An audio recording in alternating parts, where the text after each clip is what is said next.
I came into existence just after the girl whose body I now inhabited had died. She was the daughter of a prominent minister, yet her life had been one of quiet misery. With her mother gone, she was raised in the shadows of the grand residence, a tormented soul despite her high birth.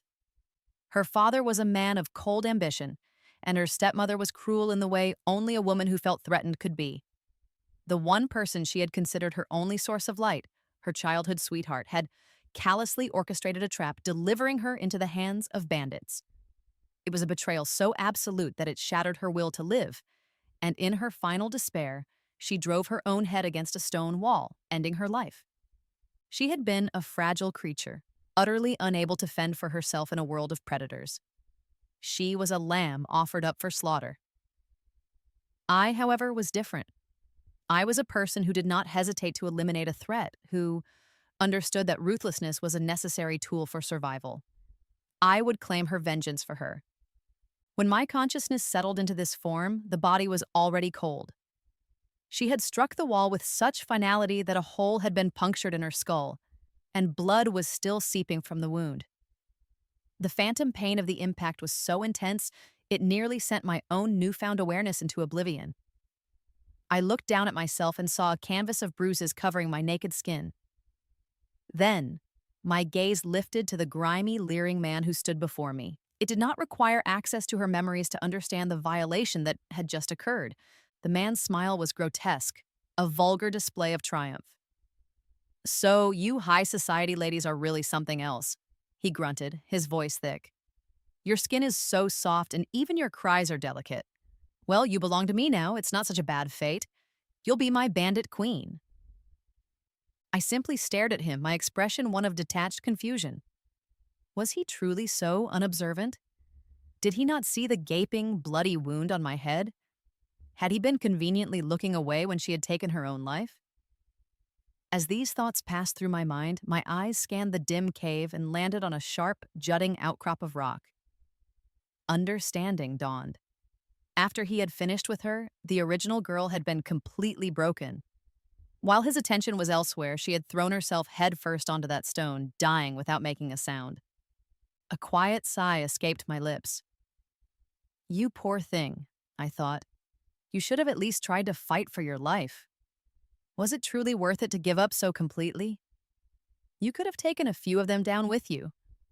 My hand instinctively went to the wound on my head, and I began to look around for anything that could serve as a bandage. As my fingers touched the broken skull, however, I felt a strange sensation. The flesh beneath my palm was knitting itself together at an astonishing rate. The hole was closing, the bleeding stopped, and the overwhelming sense of imminent death that had clung to me finally receded. I released a long, slow breath of relief.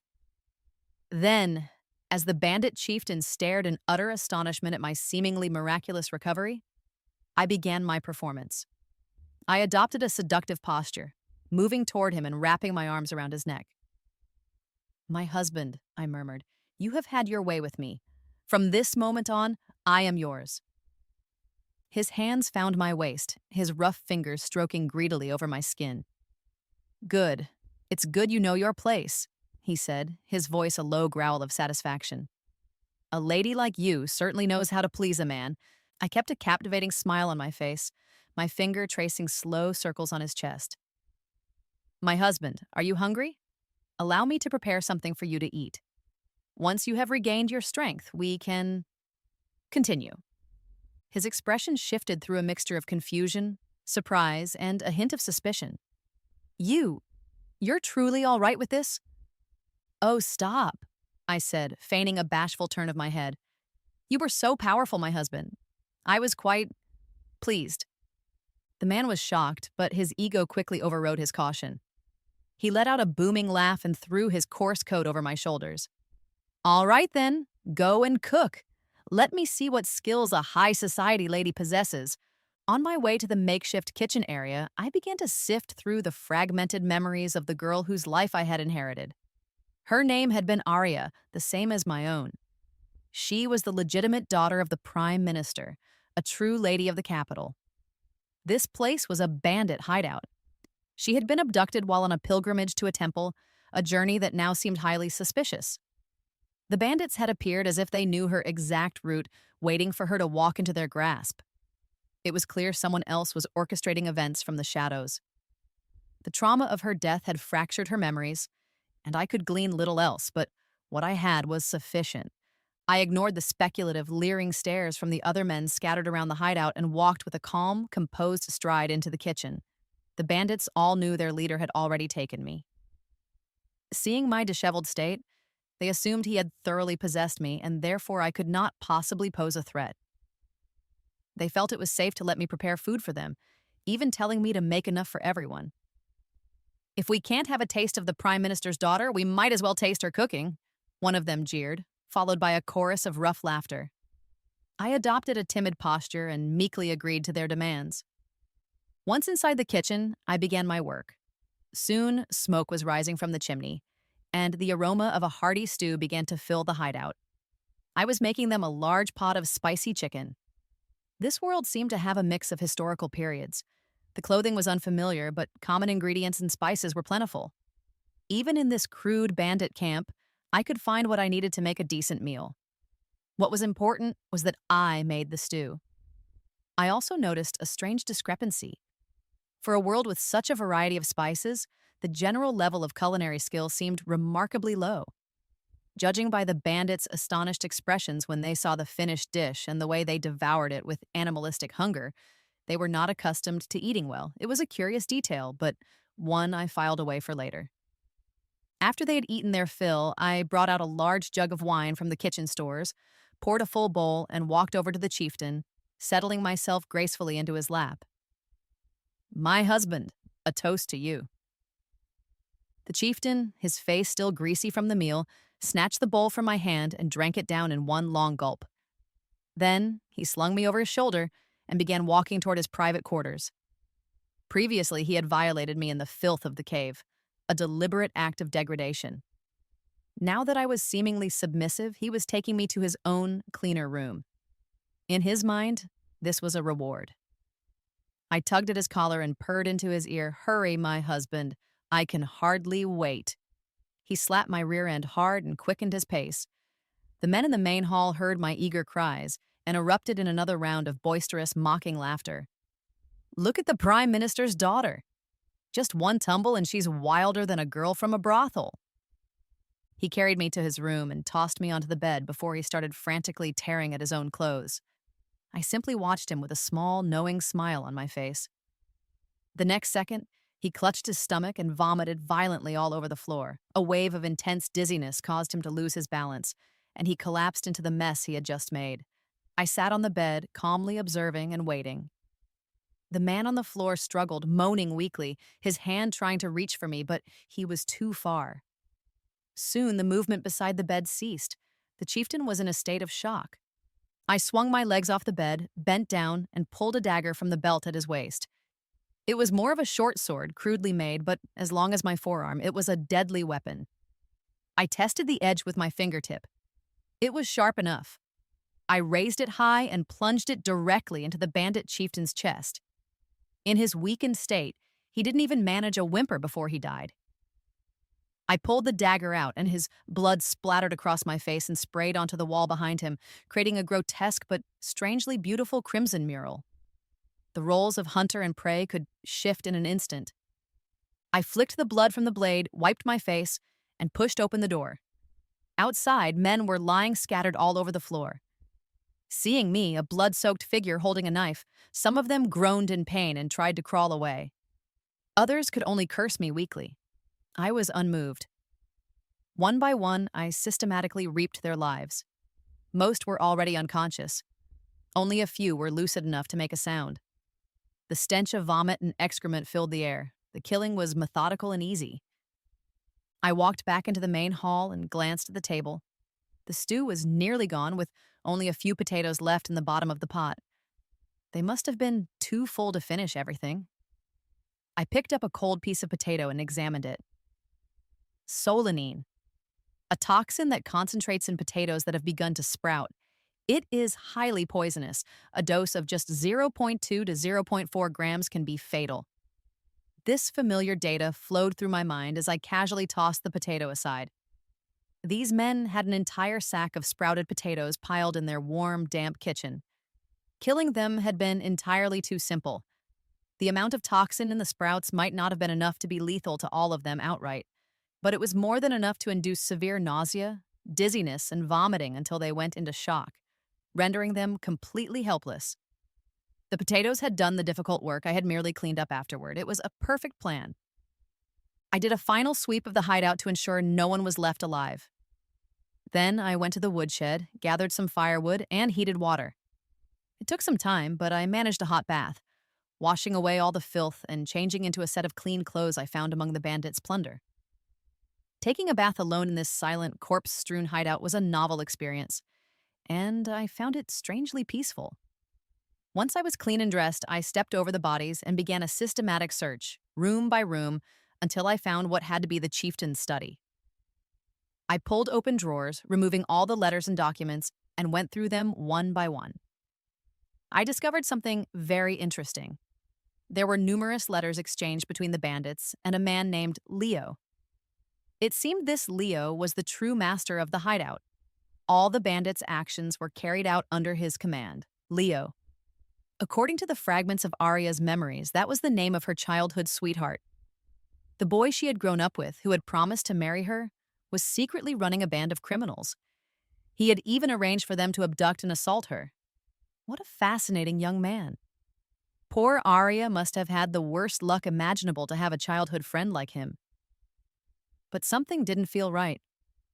According to Arya's memories, Leo was merely the son of a fifth-rank official. How could the son of a minor official afford to maintain such a large bandit operation?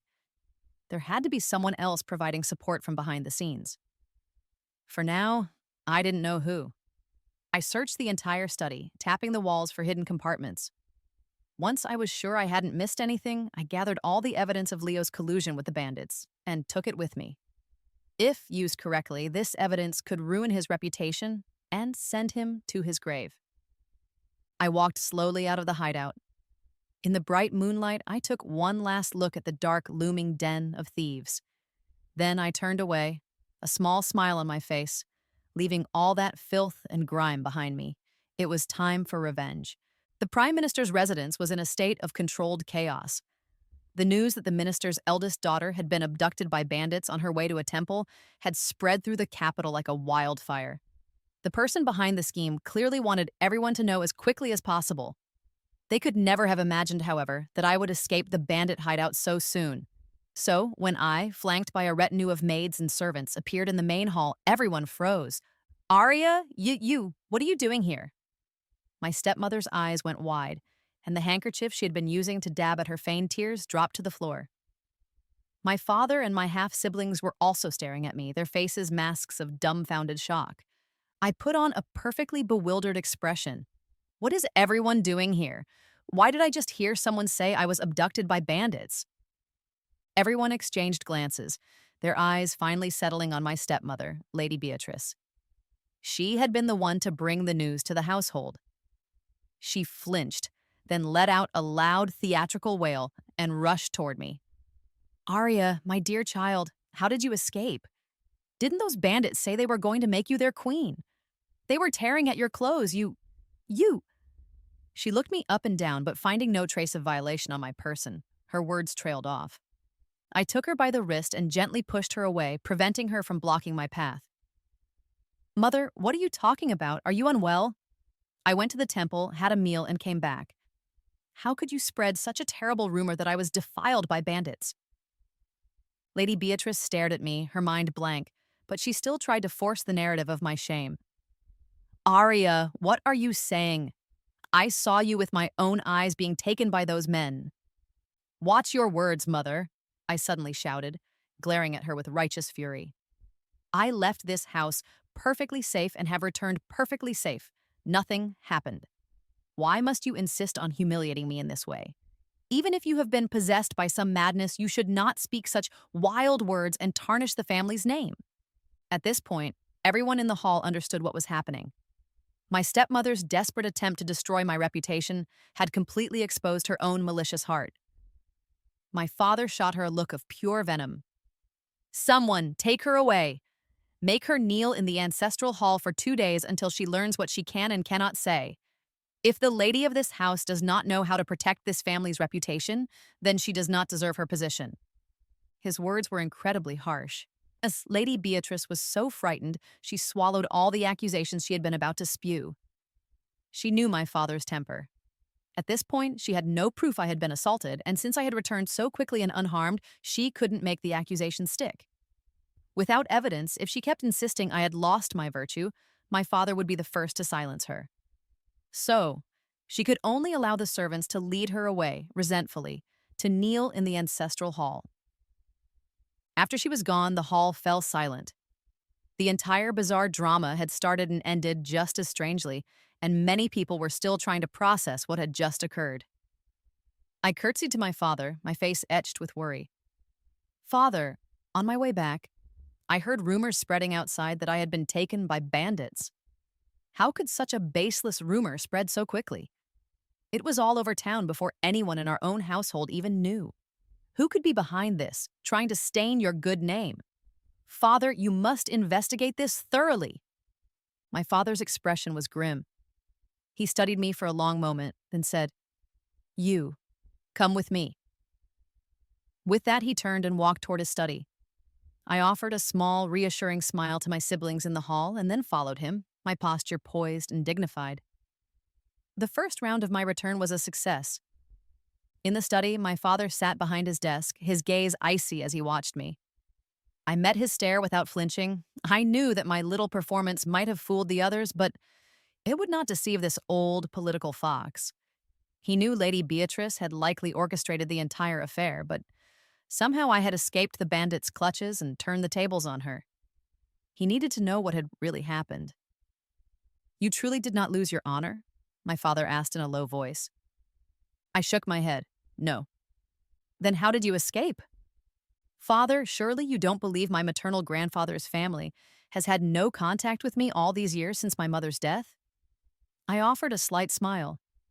Lady Beatrice wanted to ruin my reputation and my life. It was thanks to the men my grandfather sent to protect me in secret that I was saved. Otherwise, I don't know if I would have ever made it back to see you again. Hearing this, my father immediately recalled the power of my mother's family, and a look of understanding crossed his face. "So it was your grandfather's family. Did they handle things properly?" I smiled, a little arrogantly. "Of course. You can rest assured, Father. All the bandits are gone. Not a single one was left alive." As I said this, I made a subtle throat-slitting gesture. Only then did my father let out a long sigh of relief. I continued, "I can guarantee that no news will leak from the bandits' side. However, it's clear Lady Beatrice was willing to risk the family's reputation just to get rid of me. That, I'm afraid, is something beyond my control." Ignoring the sudden darkening of my father's face, I smiled and bowed. I have done the best I can. As for how to handle that viper and how to clear up these rumors to save our family's reputation, that is a matter for you to decide, Father. My carefully planted words worked perfectly. That night, a servant came to report that my father had gone to the ancestral hall and unleashed his fury on Lady Beatrice. He even slapped her twice, so hard that her hair was a mess and her cheeks were red and swollen, a far cry from the composed lady of the house. My father threatened to divorce her and forced her to confess how she had spread the rumors. He then sent men out that same night to deal with the gossip mongers. He also stationed guards in crowded areas with orders to beat anyone caught spreading rumors about me and then hand them over to the authorities. At the same time, he ordered me to attend more high society gatherings to show my face, so more people would know that nothing had ever happened to me. Of course, I was happy to cooperate. After all this, the rumors about me in the capital quickly died down and the family's reputation was saved. Lady Beatrice, however, bore the full force of my father's wrath. After kneeling in the ancestral hall for a few days, she came out to find my father ignoring her completely. It had been almost a month, and he had not set foot in her room, spending every night with concubine Iris instead. It was a public and brutal humiliation and a warning to anyone else in the household who might think of tarnishing the family's name. Cross that line, and you would end up worse than the Prime Minister's wife. After this incident, my status in the family soared. My father, believing my lie that I still had influence with my maternal grandfather's family, became much more protective of me. The servants, who always know which way the wind is blowing, saw the shift in their master's attitude and became much more attentive as well. And with my father's encouragement, I was constantly out and about, attending one socialite's garden party or another's poetry reading. This only made it seem like my father valued me even more, elevating my status to something truly precious. In a short time, I went from being the invisible eldest daughter to a radiant figure at the center of attention, living a life of luxury and splendor. This was a life the original Arya had not experienced since her own mother died. And now, I held it easily in my hands. For me, this power struggle was effortless. For her, it was a destination she had walked toward for 10 years and never reached. In the end, Arya was just a 16-year-old girl raised in seclusion. She was no prodigy. With a neglectful father and a tormenting stepmother, she couldn't have possibly taught herself about perspective, about fighting, about strategy, all while confined to her room. She was trapped in a tiny box, where even her smile had to be perfectly measured. You can't expect a child who has been conditioned and emotionally abused her whole life to suddenly break free and take control of her destiny, especially when she was surrounded by giants she couldn't possibly fight. The rules of etiquette and filial piety pinned her down completely. Her tragedy was set in stone. I arrived too late to save her. All I could do now was claim her revenge. I only had one goal in this family: gain power. So I stuck close to my father because he was the center of power in this household. My father wanted me to attend more high society gatherings to stabilize the family's reputation. I used this as an opportunity to ask him to foot the bill for the most expensive silks for my dresses and the most fashionable jewelry to make an impression. The first time I asked him, he automatically replied, "Such trivial matters are for your mother to handle. Go find her." When he finished, he waited for me to leave, but I just stood there, smiling silently at him. I didn't say a word, but I didn't move. My unusual behavior finally made him remember what my stepmother had just tried to do. My father had a very convenient memory when it didn't concern his own interests. That's why he could thoughtlessly tell me to go ask that viper for help. He cleared his throat, trying to hide his awkwardness. How much money do you need? Take my token and get it from the bookkeeper yourself. I looked at the token he tossed on the table but didn't immediately take it. Instead, I asked in a clear voice, "The gatherings I will be attending are with the top socialites in the capital. Father, do you know what that entails?" "What do you mean?" he asked, confused. "In the capital's high society, a single headpiece can cost a fortune," I said slowly. "As for dresses, the fabric must be the finest, and one outfit can cost hundreds of silver coins. The most important thing is a socialite's dress is only worn once." Ignoring my father's souring expression, I continued calmly, "You must have a different dress for every event. Besides the one you're wearing, you need at least two more of the same quality, just in case one gets soiled and you have nothing to change into. That would be a laughingstock." I looked my father straight in the eye and curtsied with a smile. I have never attended these gatherings before because my monthly allowance is only 2 silver coins. I couldn't even dream of buying proper dresses or jewelry, let alone treating anyone to a meal.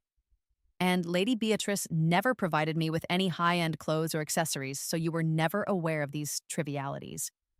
But now that I have to move in these circles, for the sake of our family's honor, this is money that must be spent, no matter how much it hurts. So I would like to ask you, Father, this token you have given me, exactly how much money can I withdraw from the accounts with it? My father, who had originally planned to give me 100 silver coins to get rid of me, was left speechless. After learning I had gotten a token from my father that allowed me to withdraw unlimited funds from the family accounts, Lady Beatrice, as expected, could not sit still. She stormed into my father's study to argue with him. But the more they talked, the angrier they got, and it ended in a huge fight. Lady Beatrice had no ground to stand on. The more she complained, the more it reminded my father that the only reason I needed to attend all these parties was to clean up the family's reputation, a reputation she had tried to ruin in the first place. In other words, the reason he was spending so much money was all because of her. And not only was she not remorseful, but she also had the nerve to argue with him about it. My father got even angrier. So Lady Beatrice earned herself 2 more slaps and a 3-day kneeling session in the ancestral hall. When the servants brought me the news, I was laughing so hard I was rolling on the bed. My personal maid, Clara, was puzzled. My lady, why would she risk making him angry like that? Has she already forgotten what she did just a short while ago? I slowly stirred the sweet soup in my small bowl with a long, thin golden spoon and explained nonchalantly. Clara, when people are used to winning for too long, their way of thinking becomes fixed. It's hard for them to change course all at once. Lady Beatrice has been in control of this household for 10 years, stomping all over the original Arya for just as long. She has grown accustomed to her high and mighty position. So, how could she truly be willing to lie low? Even if her rational mind told her this wasn't the right time to clash with her husband, her emotions got the better of her.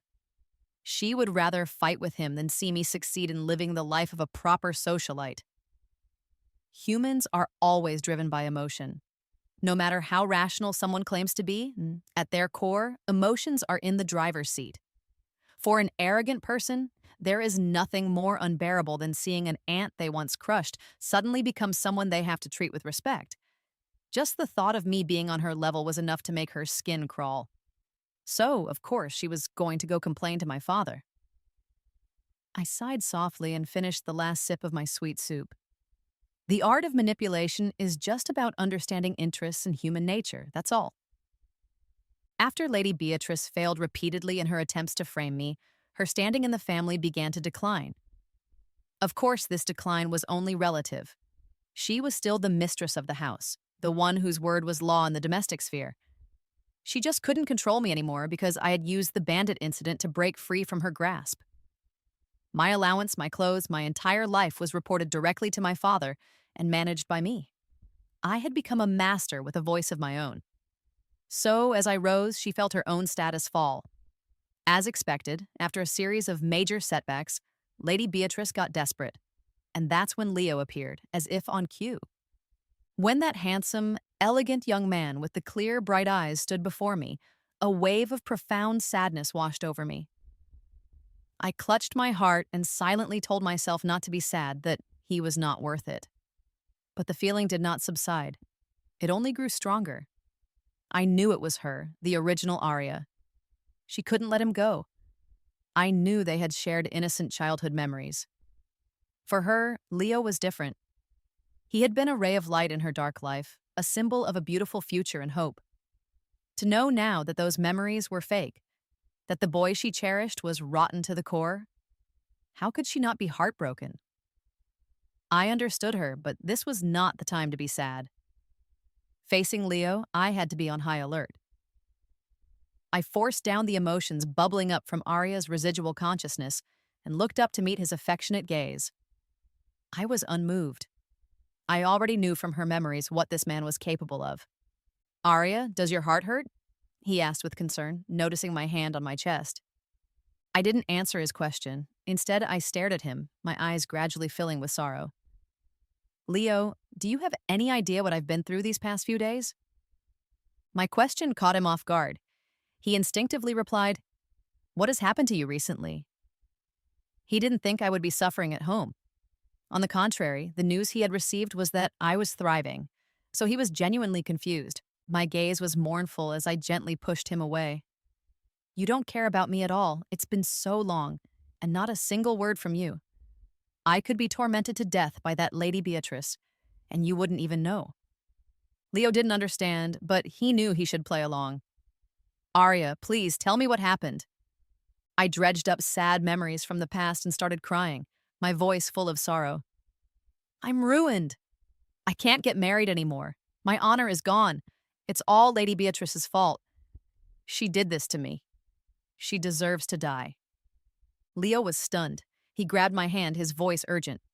"Arya, what are you saying? You said you're not a virgin anymore?" I trembled as I cried, nodding slowly. A flicker of joy crossed Leo's face, his lips curling up before he quickly suppressed it as I looked up at him. "But Didn't they say the whole bandit thing was just a rumor? No, Leo, it wasn't. I can't go on like this. Father covered it up for the family's reputation, but the truth is, I'm no longer pure. If I marry someone in the future, what will happen on my wedding night when my husband finds out? The third prince has been visiting Father a lot recently, and it seems Father intends to marry me to him, but I can't. I started crying again, stamping my foot in frustration and covering my face. That would be deceiving the royal family. What am I going to do? Leo understood everything now. He was both shocked and thrilled. He squeezed my hand tightly. Arya, listen to me. Why don't you marry me? Huh? I feigned surprise, tears still clinging to my lashes, looking as if that thought had never crossed my mind. Leo wiped the tears from my eyes, his gaze full of sincerity. Arya, I've wanted to marry you since we were children. You are the most wonderful girl in my heart. If the Prime Minister would consent to our marriage, I would be eternally grateful and would never, ever let you down. I pretended to be overjoyed, my tears turning to a smile. That would be wonderful. Leo, you don't mind. I'm so happy. I knew you truly cared for me. When will you propose? I'll go home right now and tell my parents. I'll ask them to make the arrangements. Arya, don't worry. Just wait for me. Okay, I'll wait for you. I clutched his sleeve and added, Leo, my secret. Besides my father, you're the only one who knows. Please don't tell your parents. If they find out their future daughter-in-law is already... I don't think I could live with myself. Arya, don't worry. I promise I won't say a word. Leo, you're the best. Teary-eyed, I waved my handkerchief as I watched him hurry away. The moment he was gone, I wiped my face and my expression went blank. The show was about to begin. Leo had long been allied with Lady Beatrice. My encounter with the bandits was his doing. But it was clear from their plan that they didn't want me dead. They just wanted my reputation destroyed. A living me was more valuable to them than a dead one. And from Leo's reaction, I gathered that a disgraced me was more valuable to them than a pristine one. As the son of a mid-level official, he was no match for me, the Prime Minister's daughter. He wanted to cross the class barrier by marrying me, but my father would never approve. So he conspired with Lady Beatrice. Together, they would have pushed the original Arya to the brink, and then he would have proposed marriage. A disgraced noblewoman's only option, if she didn't want to die, would have been to marry him. His plan was perfectly calculated, and what I wanted was for him to execute that plan perfectly so the real show could begin.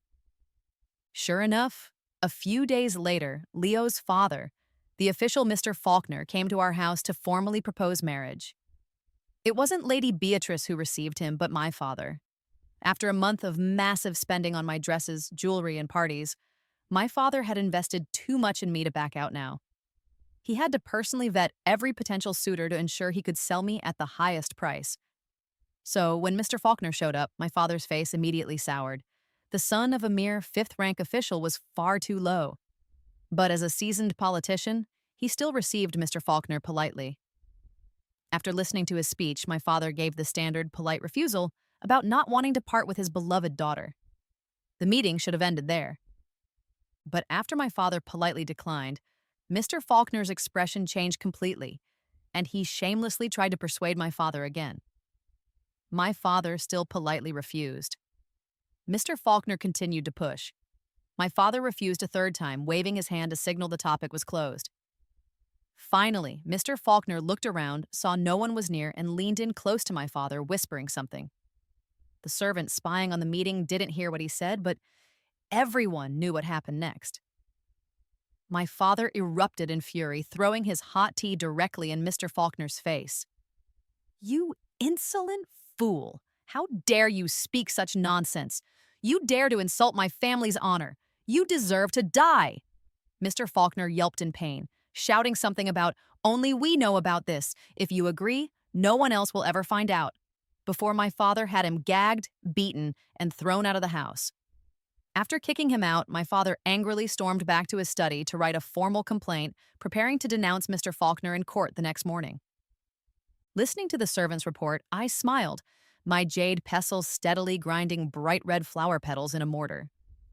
My maids, Clara and Rose, chattered beside me. My lady, your hands are so beautiful, Rose said admiringly. I freed one hand and tapped her gently between the eyebrows. That's all you ever notice. Clara giggled. Rose has always been a sucker for a pretty face. It was a term I had taught them. I had to agree, the original Arya's hands were quite beautiful, with slender, pale fingers. It was said her beauty was only a fraction of her mother's. One could only imagine what a breathtaking woman Arya's mother must have been. But in this cruel world, a woman who is too gentle, no matter how beautiful, cannot survive for long. The reason Lady Beatrice hated Arya so much was likely because of her mother. Arya's existence was a constant reminder to her husband of the stunningly beautiful wife he once had. So Lady Beatrice tormented her relentlessly. How pathetic. My lady, Clara's voice broke through my thoughts. Are you all right? Are you worried about Mr. Faulkner's proposal? I shook my head and smiled faintly. Yes and no. Father is already writing a complaint against Mr. Faulkner, but tomorrow at court, he's in for a real surprise. Did he think beating the man up and filing a complaint would be the end of it? Oh, my naive father. This is just the beginning. The real show is about to start. He will soon find out just how disgusting the Faulkner family can be. Just as I expected, the next day's court session was a dramatic affair. Just as my father was about to present his complaint against Mr. Faulkner beat him to it, pulling out his own report to denounce my father. My father was stunned. He had never encountered someone so utterly shameless. In the grand hall, Mr. Faulkner declared that the Prime Minister's daughter, Arya, had been abducted and had lost her virtue. He claimed she was no longer a virgin and that my father was trying to marry this soiled woman to the third prince, a blatant act of deceiving the throne. My father was so furious he was practically vibrating with rage. My daughter has always been well-behaved and virtuous. She is pure, as heaven is my witness. How dare you, you old scoundrel, slander a good woman's name with such lies? I'll kill you. With that, my father rolled up his sleeves and charged. Mr. Faulkner, having felt my father's fist the day before, ducked behind a military general. My father chased him in circles around the general, turning the solemn court into a ridiculous spectacle. Finally, the emperor stepped in. My father reluctantly gave up his chase, ran to the foot of the throne, and fell to his knees, banging his head on the floor. Your Majesty, I have been wronged. I beg you to deliver justice. My beloved daughter is being viciously slandered. This is meant to drive her to her death. Your Majesty, you must help me. I have been grievously wronged. His performance was a masterclass in theatrics. The emperor looked like he had a massive headache. He could see there were many twists to this story and wasn't about to make a hasty judgment. A young lady's honor is no small matter, nor should it be publicly debated, the emperor said in a deep voice. We will adjourn for today. This matter will be discussed later. After court, my father immediately returned home and summoned me to his study. Arya, he said, his voice tense, I must ask you something. I need you to be completely honest. Are you, or are you not, still a virgin? I maintained a serene smile. I am. Arya, if you have truly lost your virtue, you must not be afraid. Tell me the truth, and I can still find a way to cover for you. Otherwise, when the palace sends a matron to examine you, if you are found not to be a virgin, our entire family will be in peril. I nodded to show I understood. My father looked at me with a mixture of hope and fear. Arya, I will ask you one more time. Are you a virgin? Yes. I nodded with poise and grace. My father let out a huge sigh of relief. Good, good. In that case, we have nothing to fear from a palace examination. That would be unwise, father, I said, cutting off his relief. On the basis of Mr. Faulkner's words alone, must I, the Prime Minister's daughter, submit to such a humiliating examination? Today, one person questions my virtue, tomorrow another? Must I be examined every time to prove my innocence? Father, if we so easily agree to this, I'm afraid that even if I am proven to be a virgin, my reputation will be tarnished forever. My father's face grew grave again. You are right, Arya, but if we don't agree to the examination, how can you prove your innocence? Father, proving my innocence is pointless. If we fall into the trap of self-vindication, we will be caught in an endless cycle. The moment you start trying to prove your innocence, you automatically put yourself in a weaker position. Then what do you think we should do? I leaned in and whispered my plan in his ear. At first, his eyes widened in shock. Then he chuckled in amazement. Finally, his eyes crinkled with delight and he clapped his hands in approval. Arya, you truly are a brilliant woman. Only you could come up with such a shocking plan. Father, this plan has far-reaching consequences. One wrong move and we could provoke public outrage. But since the Falkner family wants to tarnish our name, we can't be the only ones to suffer. Exactly, my father boomed. Why should only our family be dragged through the mud? Falsely accusing the Prime Minister's daughter of losing her honor is already shocking enough. So, let's make it even bigger. Let's muddy the waters even more. He threw his head back and laughed, then immediately left the house to submit a report to the Emperor to give him a heads up. Behind me, Clara whispered worriedly, My lady, will the Emperor really agree to such a plan? I stood there for a long time, watching my father's retreating figure. He will, I said calmly. From the fragmented information I had, I knew the Emperor was a dark, unhinged man beneath his magnanimous public persona. A childhood marked by trauma had made him rebellious and unorthodox. My proposal would not only help him suppress the entire body of officials, but also allow him to assert himself and leave an unprecedented mark on history. He'll agree. The next day, Mr. Falkner, as expected, brought up the old issue again. The Emperor replied, No problem. I'll send an experienced matron from the palace to examine her. But then another official stood up and objected, suggesting my father might bribe the matron. The surrounding officials all nodded in agreement. The Emperor, having been briefed, feigned hesitation and then broke into a smile. In that case, let's have all of you esteemed ministers bring your unmarried daughters here for an examination as well. A dead silence fell over the court. Everyone was dumbfounded. The Emperor pressed his advantage, explaining his logic. Since Mr. Falkner and those who agreed with him had cast such doubt, they should all be subject to the same scrutiny. They were all to bring their unmarried daughters for a group examination. As soon as these words were spoken, the court was filled with cries of despair. The officials who had been watching with Schadenfreude yesterday finally understood what it meant to be in someone else's shoes. My father stood at the very front, stroking his beard and sighing softly. Today it's me. Tomorrow it'll be you. The Emperor watched with satisfaction as more than half the court wailed in protest. Don't worry, he said with a grin. I will also arrange for some young palace maids to join. All the girls will wear veils and no talking will be allowed. I will assign more than one matron to ensure there are no mistakes. He then delivered a speech about leading by example and not engaging in personal attacks, dismissed the court, and walked back to his private quarters with a spring in his step, leaving a hall full of seething, horrified officials. Half a month later, the dreaded day of the examination arrived. The process was overseen by the Empress and the 4 highest-ranking consorts. The matrons assigned were from 5 different factions, each monitoring the others, making bribery impossible. Each young woman wore a veil and a uniform that concealed her body. In the courtyard, the noble girls, many in tears from the humiliation, huddled together. It was all because of Mr. Falkner, they whispered, until the stern-faced head scribe arrived to restore order.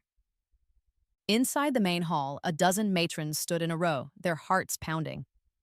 The reason was simple. They had just found out that their own granddaughters were in the group to be examined. This was a decision made by the Emperor to ensure fairness.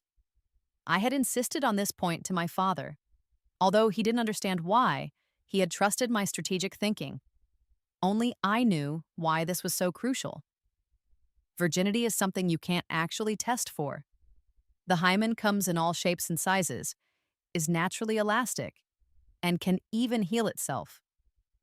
Unless a woman was examined right after a violent tearing, it was basically impossible to tell. The original Arya's body had long since healed. These matrons relied on observation and interrogation, but interrogation was forbidden to preserve anonymity. They couldn't identify anyone, including me. And now their own granddaughters were in the mix. They wouldn't dare randomly fail a girl for fear of ruining their own grandchild's life. They were truly in a bind. And at that moment, the first line of girls filed in. The mood in the court that day was tense. Everyone was silently waiting for news. Before long, a young eunuch came to report. "Your Majesty, the first line has been examined. All are virgins." The officials breathed a small sigh of relief. This repeated several times. Virgins. All of them virgins. By the 10th and final report, a collective sigh of relief echoed through the hall. The emperor looked around and saw everyone secretly wiping their sweat, except for my father, who stood calm and composed. The emperor smiled. "My dear minister, you have great confidence in your child." My father bowed with restraint. "My eldest daughter is intelligent and self-possessed. She would never do anything to betray your grace." "Good! Excellent!" The emperor clapped his hands and immediately issued a decree, bestowing upon me, the eldest daughter of the Valerius family, the title of Princess Qingping, along with a vast estate and numerous treasures. My father knelt to thank the emperor. The other officials watched with envy but dared not say a word. The decree arrived at our home with my father. As he led the family to kneel and thank the emperor, and I accepted the scroll, Lady Beatrice's face twisted with rage. But she could do nothing. I walked slowly over to her, a slight smile on my lips. "Mother, I've been made a princess. Are you happy for me?" She clutched her own daughter tightly, glaring at me in silence. I savored her furious, helpless expression before turning and heading to my father's study. "Arya, you truly are my brilliant strategist." He laughed as I entered. "You perfectly predicted everything. After this, our family's reputation is unharmed, and we have won the emperor's favor." He praised me effusively, a true talent, a great talent. He then remembered I had a more serious matter to discuss. "Father," I began after he had calmed down, "the matter of my honor is settled, but we have made an enemy of the Falkner family. If we don't eliminate them completely, I fear they will cause endless trouble. Don't worry, Arya. Old man Falkner is just a minor fifth-rank official."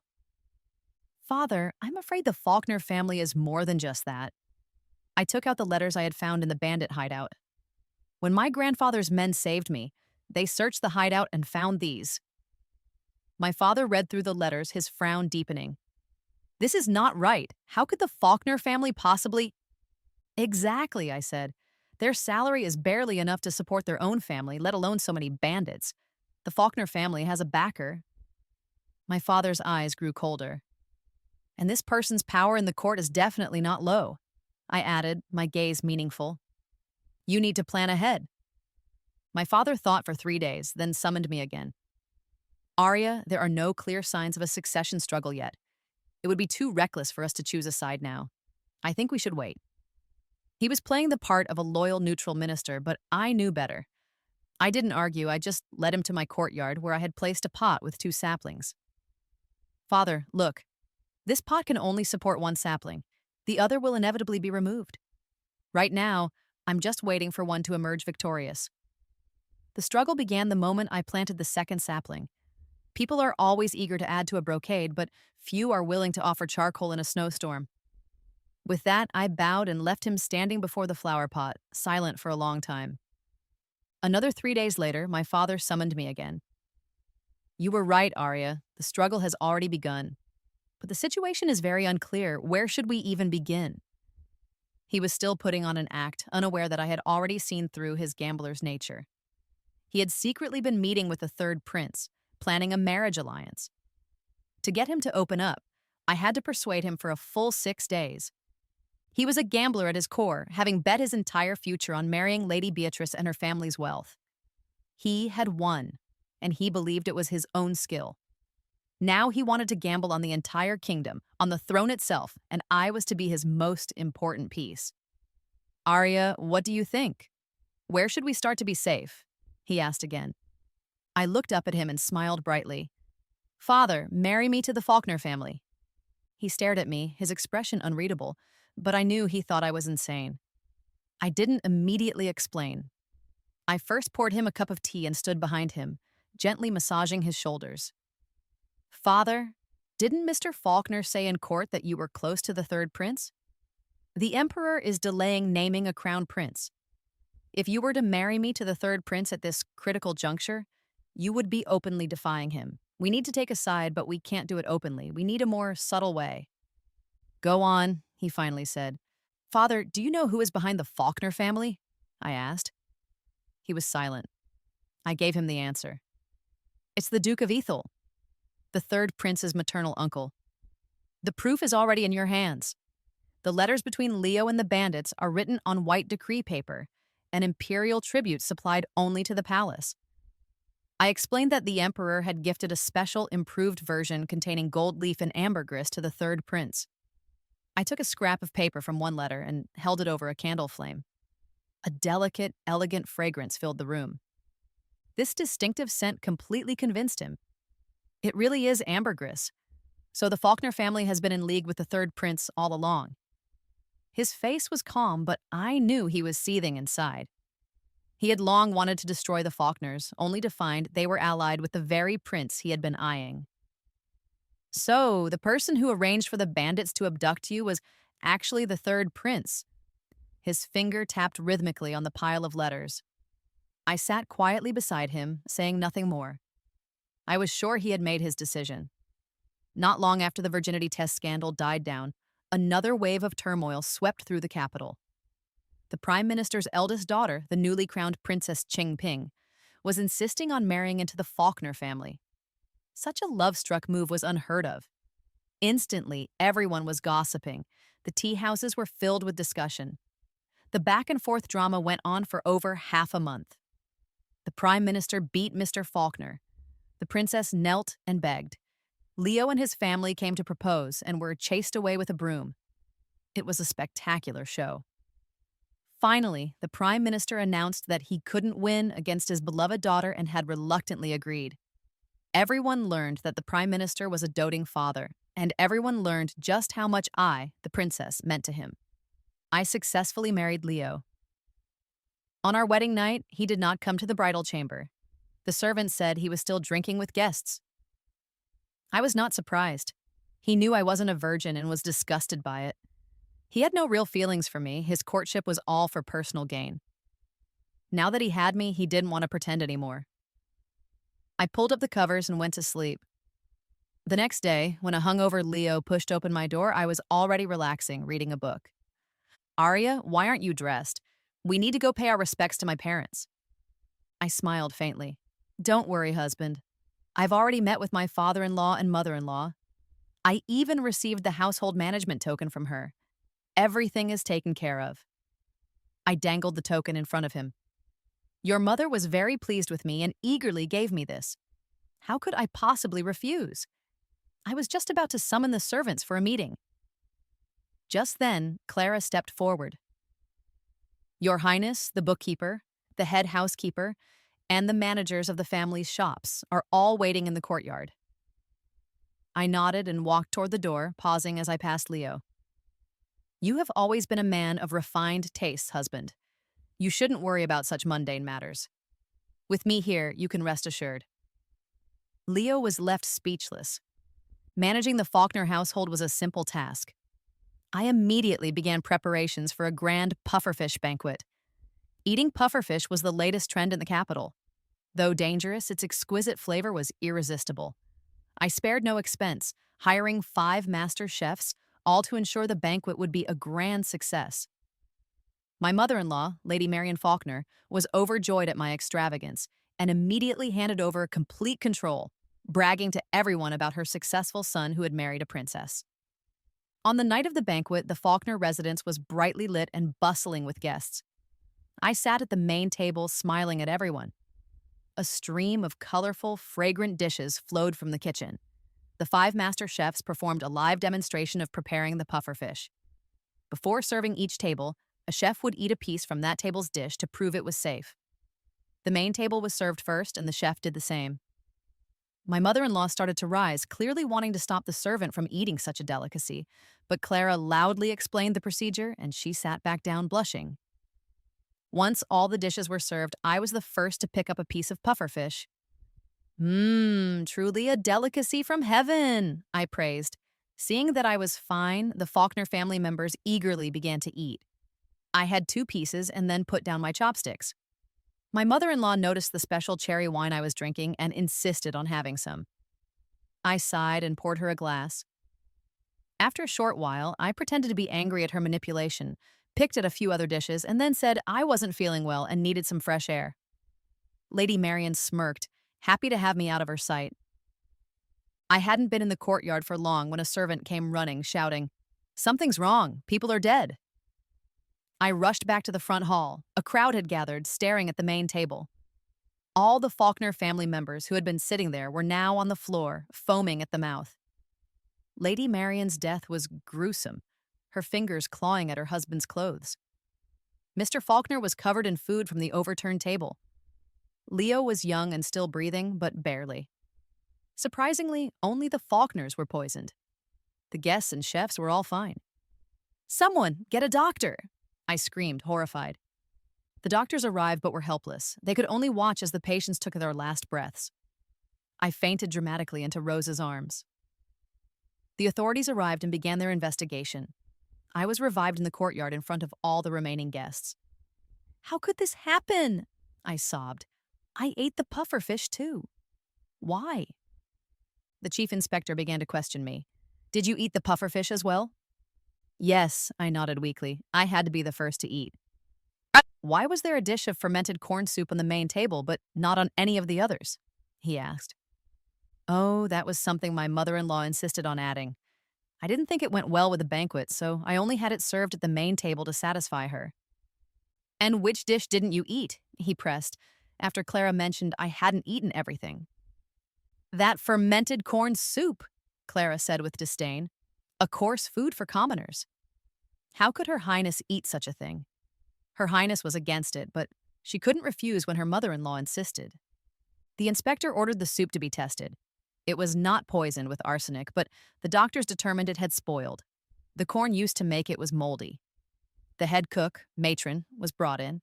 She tearfully confessed that the household manager had purchased the bad corn to save money, insisting no one would notice one simple dish among all the delicacies.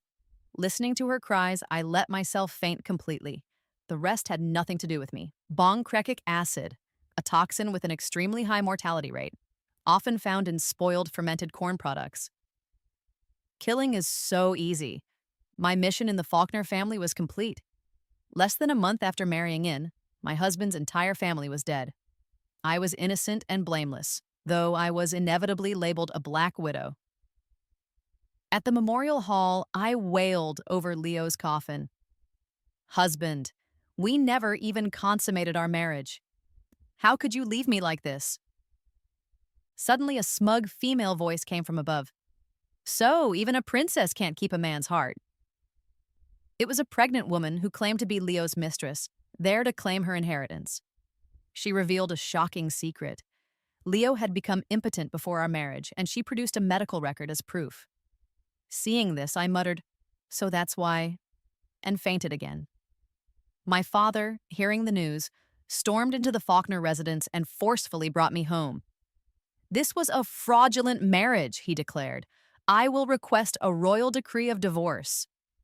The Faulkner family fell into ruin. I gave my father all the evidence I had collected from the Faulkner family. He looked at the documents and gave me a smile of approval. "Arya, you've worked hard. Prepare yourself. Soon, you will be the crown princess." I knew what he would do. He didn't go directly to the emperor with the evidence of the third prince's secret recruitment of soldiers. Instead, he found an excuse to expose a small flaw in the prince's plans, leading the emperor to investigate for himself. The emperor quickly uncovered the connection between the third prince and the Faulkner family and learned that his son had orchestrated my abduction. At that same time, another crisis erupted. The Empress Dowager fell gravely ill. An examination revealed an old, distinctive scar on her back.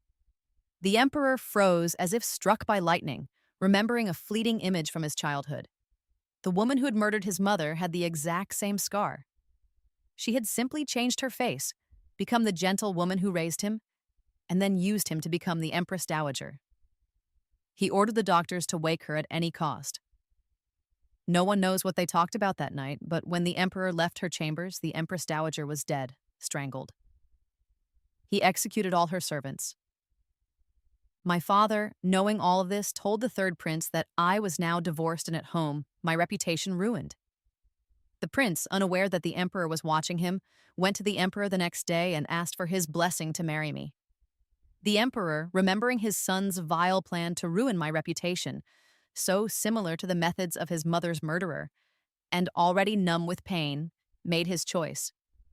The third prince's faction was crushed. He was stripped of his title and became a commoner. The emperor, feeling a need to compensate me as a fellow victim of the lust for power, arranged another marriage. He married me to the first prince. This was exactly what my father had predicted. Half a year later, I became the first prince's official wife. My stepsister started visiting our residence constantly, always when the prince was there. I knew what she was doing and I allowed it. I made sure to have a plate of fresh, raw, marinated seafood on the table every time she came. Then I would make an excuse to leave them alone. This went on for several months until one day they both collapsed. They were found naked and wrapped around each other, vomiting uncontrollably. The doctor couldn't save them. After a day and a night of agony, they both died.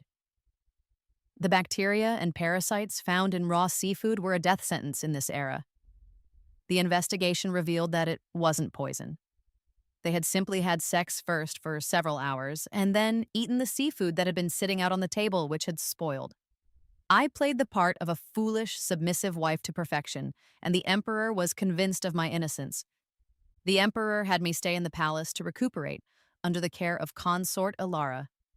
She was a kind, attentive woman who had faced her own hardships, and we developed a close mother-daughter bond. And just as I was peacefully recovering, shocking news reached the palace. My father and my stepmother had suddenly died. They had eaten a batch of sea snails that had become a new culinary trend in the capital.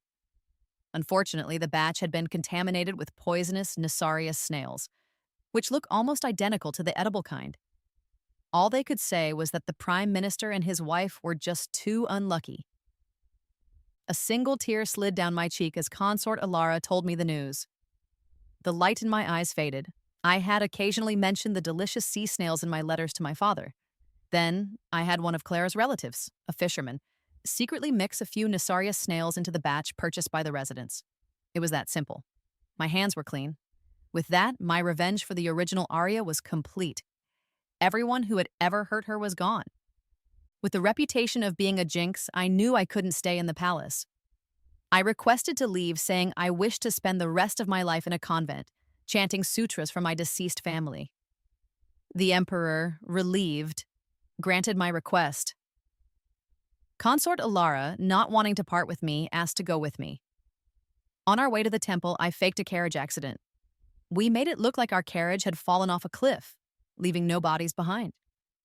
As the guards returned to the palace to report our deaths, I, along with consort Ilara, Clara, Rose, and my other trusted servants, boarded a merchant ship waiting for us on the coast. The ship was already loaded with my 10-mile-long dowry. As soon as I was on board, we set sail for a foreign land. With this much money, I could easily become a local ruler in one of those small countries. The future was bright.